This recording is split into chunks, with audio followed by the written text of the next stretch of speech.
یہاں پر 1,24,000 انبیاء میرے آقا کے استقبال کے لیے کھڑے ہیں، سب کے سب باراتی بن کر دولہا محمد کا استقبال کر رہے ہیں۔ آج اس استقبالیہ کمیٹی میں ابا آدم بھی موجود ہے، جناب یوسف بھی موجود ہیں، جناب یعقوب بھی کھڑے ہیں، جناب موسیٰ بھی کھڑے ہیں، جناب شیس بھی کھڑے ہیں، سب کے سب دیکھ رہے ہیں میرے آقا کی سواری۔ ادھر میری طرف توجہ رہے، میرے آقا کی سواری آ رہی ہے، سب کی نظریں میرے آقا کی سواری کی طرف ہیں، اور زبان حال سے کیا کہتے ہیں کہ شاہ کونین کی جب سواری گئی، آسمان و زمین تک صفیں بچھ گئی۔ شاہ کونین کی جب سواری چلی، آسمان و زمین تک صفیں بچھ گئی۔ انبیاء آ گئے، مرسلین آ گئے، انبیاء آ گئے، مرسلین آ گئے، ارے مقتدی آ گئے تو امام آ گیا۔ میرے آقا بیت المقدس میں آئے، جناب جبرائیل امین نے اذان شروع کی، توجہ رہے، جناب جبرائیل امین اذان شروع ہے، اللہ اکبر اللہ اکبر کہہ دیجئے، اللہ اکبر اللہ اکبر، اشہد اللہ الہ الا اللہ، آگے اشہد ان، جناب جبرائیل امین ٹھہر گیا، آگے بول نہیں رہا۔ جبرائیل بولتا کیوں نہیں؟ فرمایا کہ الہ العالمین 1,24,000 نبی کھڑے ہیں، بتا کہ آج اذان میں کس کا نام لوں؟ الہ العالمین نے فرمایا کہ جبرائیل آج اسی کا نام اذان میں آئے گا کہ جس کے لیے میں نے ان سارے نبیوں کو جمع کیا ہے۔ اشہد ان محمد رسول اللہ، اذان مکمل، جناب اسرائیل نے تکبیر کہی، تکبیر مکمل، صفیں بنی ہوئی ہیں، میرے آقا بھی مصلی پر نہیں آئے، سارے نبی، سارے پیغمبر، سارے مرسل ایڑیاں اٹھا کر کے دیکھ رہے ہیں کہ آج مصلی پر کون آئے گا۔ اتنے میں سب نے دیکھا کہ مکے کا در یتیم، عبداللہ کا لخت جگر، آمینہ کا چاند جناب محمد الرسول اللہ مصلی امامت پر کھڑے ہیں۔ نبی حیرت سے تک بھی رہے ہیں اور دیکھ بھی رہے ہیں، کیا کہا اپنی زبان سے؟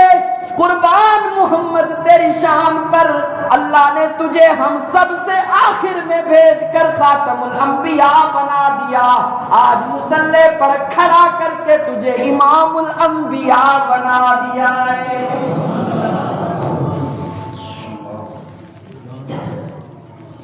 نماز مکمل ہو گئی، بٹالہ والو، ابا آدم اپنے حسرت بھری نگاہوں سے اپنے بیٹے محمد کی طرف دیکھ رہا ہے، ابا ابراہیم بھی اپنے بیٹے کی طرف دیکھ رہا ہے۔ آپ بھی اولاد والے ہو، ایمان سے بتائیے، جب ہمارا بچہ تہجد پڑھے، ہمارا بچہ نماز ادا کرے، قرآن کریم کی تلاوت کرے، جمعہ مسجد میں پڑھنے کے لیے آئے، ہمارا کلیجہ کتنا ٹھنڈا ہوگا۔ آج آدم بھی فرط محبت سے اپنے بیٹے محمد کی طرف دیکھ رہا ہے، آج ابا خلیل بھی اپنی اولاد کی طرف دیکھ رہا ہے، ان کا کلیجہ کتنا ٹھنڈا ہو رہا ہوگا۔ میرے آقا مصلی پر ہیں، بٹالہ والو، آج ہماری پستی اور تنزلی کی یہ انتہا دیکھیے کہ جس مسجد اقصی میں تمام نبیوں کو اکٹھا کر کے اللہ نے جناب محمد الرسول اللہ سے امامت کروائی، آج وہ مسجد یہودیوں کے قبضے میں، آج وہ مسجد اسرائیل کے قبضے میں، آج بھی وہ مسجد اقصی اسی انتظار میں منتظر ہے کہ کب کون سلطان صلاح الدین ایوبی آئے گا، کب مجھے آزاد کروانے کے لیے کوئی فاروق اعظم آئے گا۔ مسجد اقصی آنسو بہا رہی ہے۔ مسجد اقصی کیا کہتی ہے؟ فرمایا کہ ایک بار طیبہ سے فلسطین کو آ، ایک بار اور بھی طیبہ سے فلسطین کو آ، آج بھی راستہ تکتی ہے مسجد اقصی تیرا۔ مسجد اقصی کو پہلی دفعہ تعمیر جناب حضرت سلیمان علیہ السلام نے کیا، اور اس کے پہلے فاتح حضرت عمر اور دوسرے فاتح سلطان صلاح الدین ایوبی۔ اب مسجد اقصی مسلمانوں پکار کر کچھ کہہ رہی ہے۔ میں مسجد اقصی کو خراج تحسین پیش کرنا چاہتا ہوں اپنے الفاظ میں۔ تیرے معمار حضرت سلیمان ہیں، معمار سمجھتے ہیں مستری، تیرے معمار حضرت سلیمان ہیں، تیرے فاتح عمر اور سلطان ہیں، سب یہود و نصارا ہے دشمن تیرے وارث فقط یہ مسلمان ہیں۔ تیرے معمار حضرت سلیمان ہیں، تیرے فاتح عمر اور سلطان ہیں، سب یہود و نصارا ہے دشمن تیرے وارث فقط یہ مسلمان ہیں۔ اور تو ہے سنگم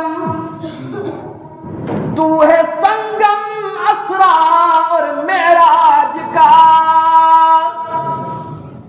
سنگم سمجھتے ہیں جی بھائی؟ درمیان سنگم، حرم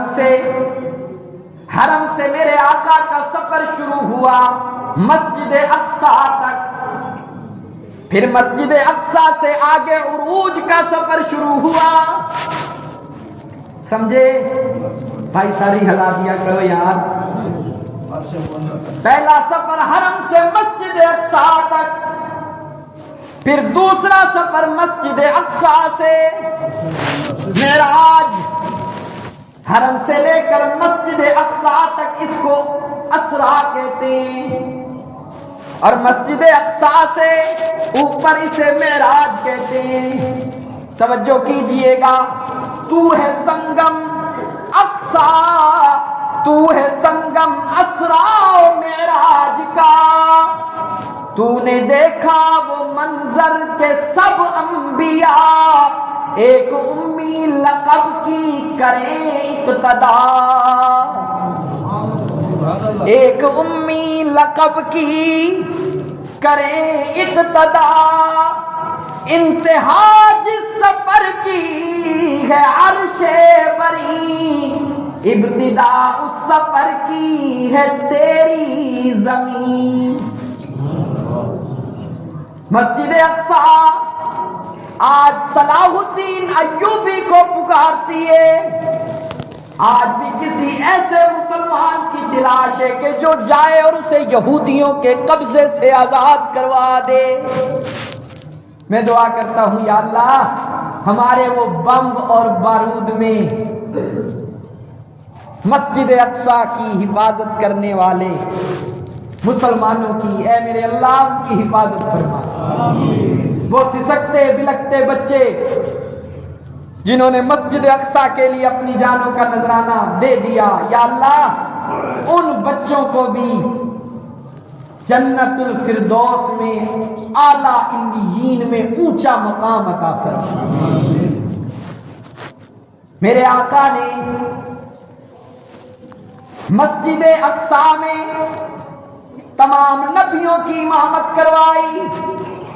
اب مسجد اقصی سے میرے آقا کو عروج ملا۔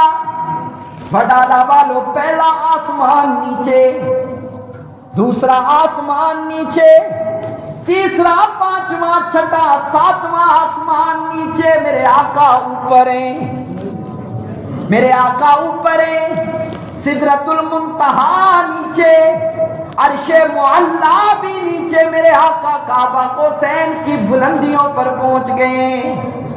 فرش سے چلنے والا، فرش سے چلنے والا میرے اللہ کا یہ محبوب عرش کی بلندیوں پر جا بیٹھا ہے۔ اب میں یہاں پہ کچھ کہنا چاہتا تھا لیکن وقت مکمل ہو گیا، میں اپنی بات کو سمیٹتا ہوں۔ میرے آقا کعبہ قوسین، سدرۃ المنتہا، عرش معلا سے بھی اوپر جب اللہ سے ہم کلام ہوئے، الہ العالمین میں تیرے لیے 3 تحفے لایا ہوں، اے میرے محبوب تو میرے لیے کیا لایا ہے؟ فرمایا کہ الہ العالمین التحیات للہ والصلوات والطیبات، اے الہ العالمین میں نیاز مند ہوں، تو بے نیاز ہے، میں تیرے لیے صلوات لایا ہوں، طیبات لایا ہوں، التحیات لایا ہوں۔ الہ العالمین نے جب اپنے محبوب محمد کے یہ تحفے لے لیے پھر فرمایا کہ اے محبوبم تو میرا محبوب ہے، اب میں بھی تجھے 3 تحفے عطا کرتا ہوں۔ الہ العالمین دیجئے نا، آپ دیتے ہوئے اچھے لگتے ہیں، میں محمد لیتا ہوا اچھا لگتا ہوں، دیجئے نا آپ مجھے کیا تحفہ دیں گے؟ فرمایا کہ اے میرے محمد میں تجھے رحمت دیتا ہوں، سلامتی دیتا ہوں، برکت دیتا ہوں۔ جب اللہ نے اپنے محبوب کو 3 تحفے عطا کر دیے، قربان جاؤں اس محبوب پر، اس مقام پر بھی جا کر کے اپنے ان امتیوں کو نہیں بھولا، عرض کرنے لگا کہ خدا بندہ میرے ان تحفوں کے اندر میری گناہگار امت کو بھی شامل کر دیجئے۔ رب العالمین نے فرمایا کہ میرے محبوب محمد میں خدا تجھ سے یہ وعدہ کرتا ہوں کہ جو سلامتی، جو برکتیں، جو رحمتیں میں نے تجھے عطا کی ہیں تیری امت پر بھی عطا کرتا رہوں گا۔ 3 تحفے آمینہ کے لال نے اللہ کو دیے، اور 3 تحفے اللہ نے کس کو دیے؟ بولو یار، کس کو دیے؟ اب یہاں تک لوگ سفر معراج سناتے ہیں۔ 3 تحفے اللہ کے حبیب جب واپس آنے لگے اللہ نے اور بھی عطا کیے۔ کتنے تحفے بھائی؟ 3 تحفے۔ فرمایا کہ اے میرے محبوب اب جاتے ہوئے 3 تحفے بھی میری طرف سے لیتے جائیے۔ پہلا تحفہ فرمایا کہ یہ نماز کا تحفہ ہے۔ کس کا تحفہ ہے؟ اچھا، اب اللہ نے کیا فرمایا کہ اے محبوب یہ ساری رحمتیں، برکتیں، سلامتی جو میں نے تجھے دی ہے، تیرا مجھ سے وعدہ کہ میں یہ تیری امت کو بھی عطا کروں گا۔ اب یہ 50 نمازیں دیں،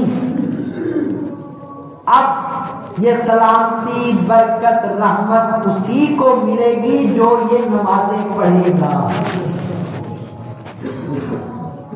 کچھ کہہ گیا ہوں، سادہ لفظوں میں بہت بڑی بات کہہ گیا ہوں، یہ سلامتی برکت رحمت اسی کو ملے گی جو نماز پڑھے گا۔ دوسرا تحفہ، اے میرے محبوب میں نے تجھے سارا قرآن زمین کے اوپر جبرائیل امین کے ذریعے نازل کیا، ڈائریکٹ میں نے سارا قرآن اے میرے محبوب تیرے قلب اطہر پر اتارا ہے۔ میرے محبوب تو میرے پاس عرشوں پر آیا ہے۔ اب سورہ بقرہ کی آخری 2 آیات میں تجھے جبرائیل کے ذریعے نہیں بلکہ عرش پر بلا کر ڈائریکٹ تحفہ دینا چاہتا ہوں۔ سورہ بقرہ کی آخری 2 آیات آمن الرسول الی آخرہ، اسی لیے اللہ کے حبیب نے فرمایا کہ ہر مسلمان کو چاہیے جب وہ رات کو سوئے تو ایک دفعہ ان 2 آیات کو پڑھ لیا کرے۔ کیا کر لیا کرے بھائی؟ پڑھ لیا کرے۔ اب تیسرا تحفہ فرمایا کہ اے میرے محبوب اب تیری واپسی ہو رہی ہے۔ توجہ کرنا، آنکھیں کھلی رکھنا، آخری جملہ اور میری بات ختم۔ اے میرے محبوب تیری واپسی ہو رہی ہے، میں اللہ تجھے یہ بشارت دیتا ہوں، میں اللہ تجھ سے یہ وعدہ کرتا ہوں کہ تیری امت میں جس کا عقیدہ ٹھیک ہوگا، کیا ٹھیک ہوگا؟ جس کا عقیدہ ٹھیک ہوگا، جو میرے علاوہ کسی کو اپنا معبود نہیں مانے گا، کسی کو میرا شریک نہیں ٹھہرائے گا، جس کا عقیدہ ٹھیک ہوگا، اے محبوب محمد میں رب کا تجھ سے وعدہ ہے کہ میں تیرے اس امتی کو ضرور جنت عطا فرماؤں گا۔ سفر معراج سے ہمیں کیا سبق ملا بھائیوں؟ نماز پڑھنی ہے، نماز میں سستی۔ اگر شب معراج اللہ کے حبیب کو جو رحمت برکت سلامتی ملی ہے حاصل کرنا چاہتے ہو تو نمازیں پڑھنا شروع کر دو۔ دوسرا سبق، سورہ بقرہ کی آخری 2 آیات روزانہ رات کو پڑھ کر کے سویا کرو۔ اور تیسرا سبق فرمایا ساری زندگی عبادت کرتے رہو، ریاضت کرتے رہو، خانے کعبے کے چکر لگاتے رہو، اگر ایک ذرہ برابر بھی اپنے عقیدے میں شرک کی ملاوٹ کر لی تو نجات نہیں ہوگی۔ جو کچھ کہا سنا گیا اللہ پاک اس پر عمل کی توفیق عطا فرمائے۔ وآخر دعوانا ان الحمد للہ رب العالمین۔